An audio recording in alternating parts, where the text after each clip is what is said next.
My name is Peter. I've been studying Japanese for 10 years, but I've only had recent formal instruction these past 2 years. I was one of the, like Simon before me, I was one of the 19 students that went on the trip to Japan. It was 9 days, but it was a really good 9 days. Basically, what I'm going to be talking to you about is the differences between Japanese culture and American culture. One of the most common ones that you will see is bowing. Bowing is done everywhere. Yes, even convenience stores. You walk in, even the doors greet you when they open. You hear a recorded "Irashaimase," which means welcome, and the clerk actually bows to you. Unlike here, where if you're lucky, you just get a simple greeting and you go about your business. The hotel that we stayed at, they did have private baths in the rooms, but the open air communal bathing was still an option. Can anybody hear me? All right. The open air communal bathing was still an option.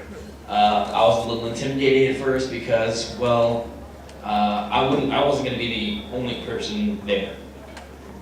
But I just decided, well, one day I just decided to soldier on through it, and yeah, 9 times out of 10, you won't be the only person there. And every time you go there, you're not the only person that's going to be naked.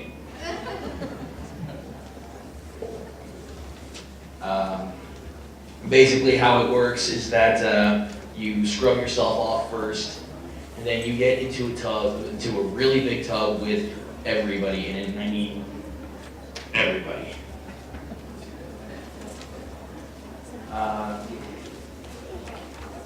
Dining is another good way to see any differences in between Japanese culture and American culture. It's actually considered rude to eat before everyone else is served because everybody else is looking forward to the meal, not just you. And if you're eating with chopsticks, it's actually taboo, so to speak, to leave them standing in your rice, and it's also very taboo to pass food from one pair of chopsticks to another. Reason being is that the chopsticks standing in the rice resembles incense offerings for the dead. And passing food from one chopsticks to another is another practice, resembles another practice done at funerals. The Japanese normally cremate the dead, and after the body is cremated, they pick the bones and pass them from one pair of chopsticks to the other on its way to the urn. So you can understand why. Let's see, where am I on this one? In public, mainly in public transportation, surprisingly, everybody is quiet.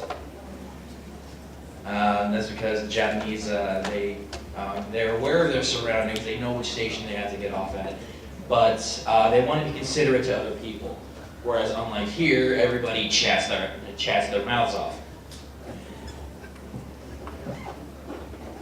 I mean, in Japan, people tend to look out for other people, whereas unlike here, people only tend to look out for themselves. I didn't mean to sound rude, but that's just how it is over there. That about wraps it up for me. We got Sydney coming up next. Not